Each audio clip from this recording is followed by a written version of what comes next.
Bruce ने नींद की दवा दी है, आज का दिन तो सोकर गुजारे।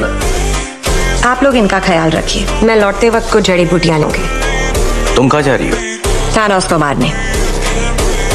हम लोग यहाँ मिलकर काम करते हैं और सच कहूँ तो इस वक्त सब थोड़े हिले हुए हैं। हम मानते हैं कि अंतरिक्ष में तुम्हारी बहुत चलती है, लेकिन ये लड़ाई हमारी भी है। इस कमरे में जितने हैं सब सुपर हीरो हैं, समझी? और लड़ने का इतना ही शौक है तो पिछली बार तुम कहाँ थी? ब्रह्मांड में इसके अलावा और भी कई प्लैनेट्स हैं और उन बेचारों की किस्मत में तुम नहीं थे।